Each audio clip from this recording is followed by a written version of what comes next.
What have I got behind here? I've got behind here one of I'm unashamedly a little biased to the Night Force range. I really do like the Night Force scopes. This is the 7x35. We obviously use the 5x25, or in the attackers. This one's actually first focal plane, which I use as well, largely second focal plane. But I do like my scopes. I haven't got it here to actually advertise Night Force by any means. I've got it here because I wanted to go through something else and let you know a little bit about what I'm up to as well.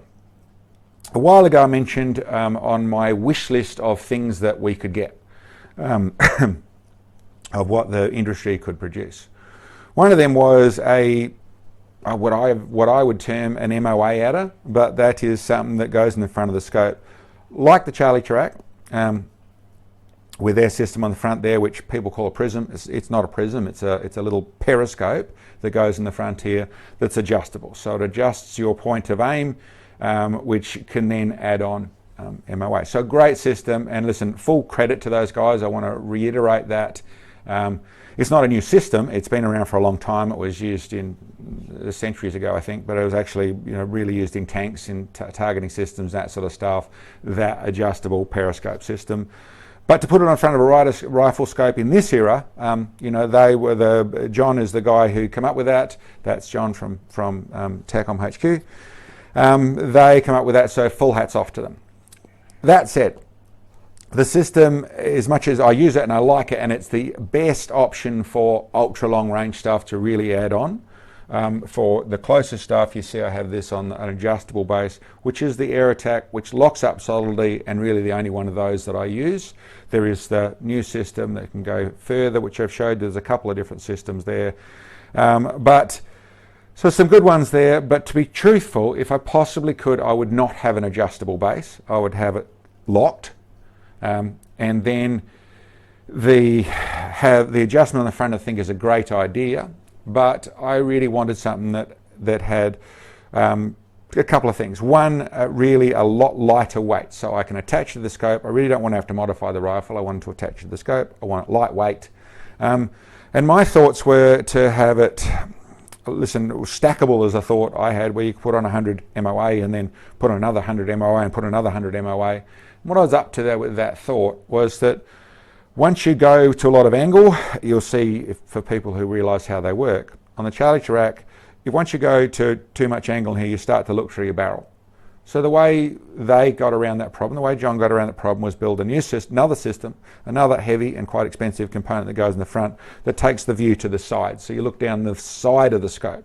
So you adjust your angle here, and then you've got a sideways mirror to be able to see down the side of the scope. Still positions you dead straight, and a smart and creative way around that problem. My way, which I saw immediately in using the system a few years ago, was to start off with, you're already raising it to, which gives you more elevation than what you normally would have the scope, but really it would be, as you raised in elevation, you raised in your viewpoint. So the further it goes up, the further your viewpoint goes up. You're shooting ultra long range, it's not going to change how it goes to the target and that sort of stuff. The other advantage of going up here rather than staying close to the barrel is you get further away from the mirage created by your barrel with any barrel temperature. And so that's what I really looked at, going up as you raising the viewpoint by a taller periscope essentially. My first thoughts were about stacking it. I sort of mentioned that to a few people. I mentioned it to Night Force and said, listen, really interested in building something like here right from a long time ago. I don't know if I was part of the instigating for them to build the system that they've built, which is similar but different. And I should explain that for people a little bit. I think there was some bad press or some stuff happened there where it was rumoured that they'd stolen the Charlie Chirac idea, or stolen from TACOM HQ, with this idea of what they did. What they've built, by the way, is sort of a prism. It's a wedge lens that bolts on the front of the scope in 50 or 100 MOA. When we can get one in Australia, when we can get one here, we'll go through and show you and that sort of stuff. And listen, I like it in some ways, I don't like it in other ways already. I think it's going to work really well, and I think it's going to suit the market in a particular place, but they put that system on there. The bits I want to tell you there is that it is the TACOM guys do small ones, And I recall speaking to John right back at the beginning to say, listen, why don't we, when I saw the Charlie track and how big and heavy it was, why don't you just make a wedge one in with bigger angles in it? And he made the comment to me that we can't do it with aberratic refractions or something or other. I've forgotten the exact term. John's the glass expert, but said that couldn't do that because there's too much angle in it and it's going to, you not get a proper vision out of it. So he had the small ones in that, and then the mirror system, the prism system, I should say, to do the larger adjustments, which made it adjustable as well. Maybe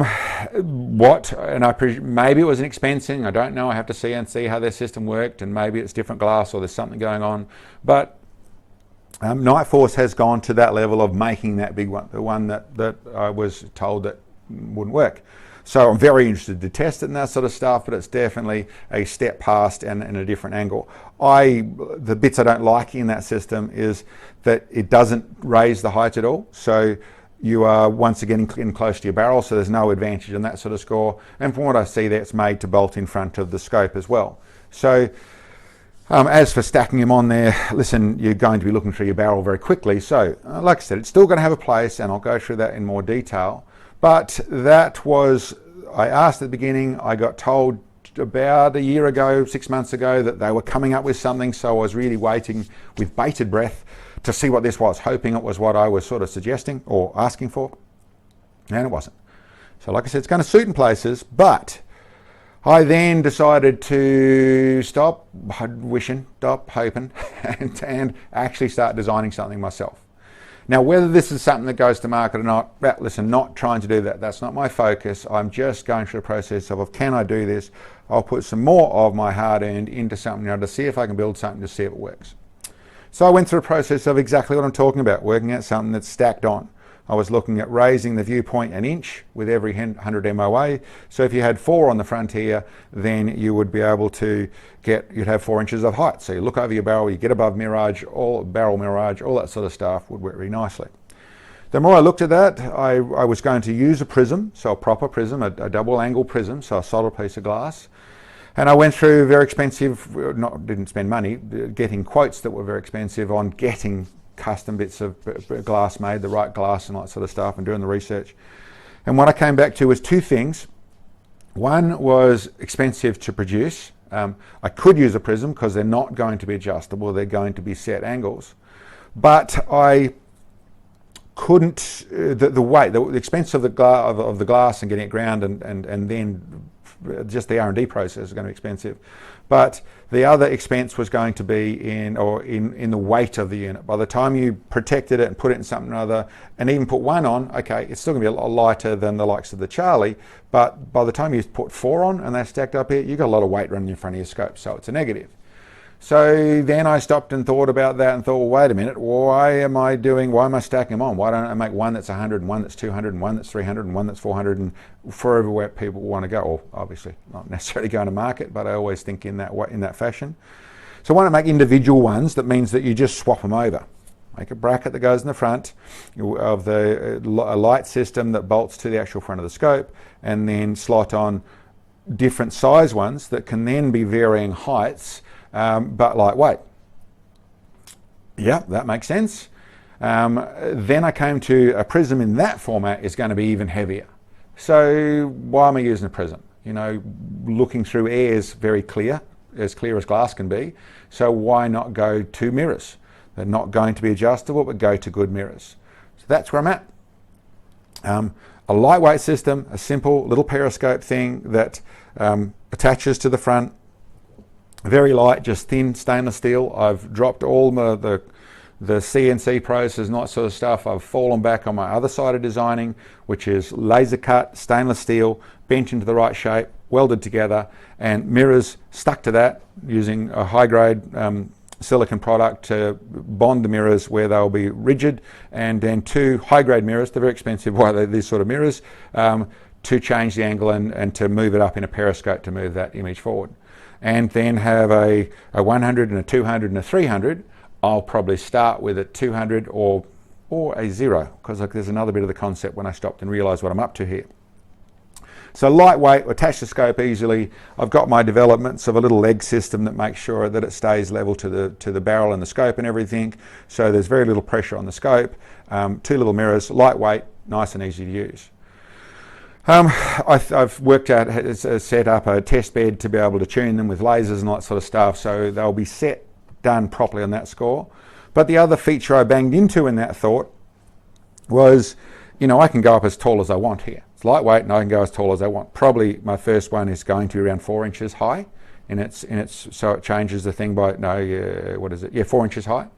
So nice and up high, and then I stopped and thought, wait a minute, this is going to be a real winner for looking over barrel mirage. So I don't have them, but I've seen forever these funny looking little wing setups that they have down F-class rifles and things to stop barrel mirage, especially on warm days, because the scope's down low. I could do up one of these in a 0 MOA that just simply raises your height, whether it's 2 inches or it's 4 inches, 0 MOA, so it doesn't change the point of aim at all. It just raises it so you're looking up higher from your barrel. Yes, there'd be a tiny bit of mass involved to make sure where your viewpoint. I'd have to figure out whether that's to dial into a normal app or whatever it is, but it would be very, very minimal. But for the long range shooting, to actually have always using that system may be something that turns into relevance for dealing with competition shooting and mirages and all that sort of stuff. So listen, I suppose that's enough of my babble for the moment. I wanted to share the process I was on. It was a dream I had, or not a dream, it was a bit of a wish list, I should say. And then I've sort of thought, listen, it doesn't seem to be going to happen. I'm sort of made suggestions, and to everyone, right back from the guys that who build the Charlie track to Night Force and in general conversations, and it's sort of it's an idea, but would it work, all that sort of stuff. So I'm got to that place and going to do it. At this stage, it's not something to market. It's not something you could order from me, even when I built them, that sort of stuff. It's not where I'm heading. This is an R&D process that will be probably a couple of years in the making. It might not even get to be good enough to do on video. But just thought I'd let you know what I'm up to. There is a little thing. I've got stuff ordered. I've got mirrors ordered. They're travelling across the ocean to me, and I've got other stuff being made with a little stainless steel ring that's going to screw in the front of the scope, and then I'm making going through the finalising of my drawings to do up the laser cut stainless steel and things to go on there. And we'll see. It's just the concept where I'm at. Anyway, I think that's enough babble for today. Put this back behind. As said, all working really well. We'll see what goes on. It's great. It's raining. Like I said, for the I suppose the climate change conversation, that side of things. To me, this is the same sort of year that I remember back around about 35 years ago. It got to this point, and to be truthful, I was playing a sport called polocrosse, and I recall distinctly that it had been lovely and sunny and hot, and it was still a long, hot, dry summer, and then we got stormed out for that weekend. So very similar to this year right here. Anyway, guys, thanks for checking in on us, and we'll catch you next time. Hi everybody, Sam here. If you like the video and you like what we do, it'd be great to get some support. There's a few ways to do that. Over here, there's a link to a web store which not only has our products, but it has support bits. The money from that goes directly to our channel. And we have our coffee cups. These are $30, they cost us $10. So that's $20 that will go directly into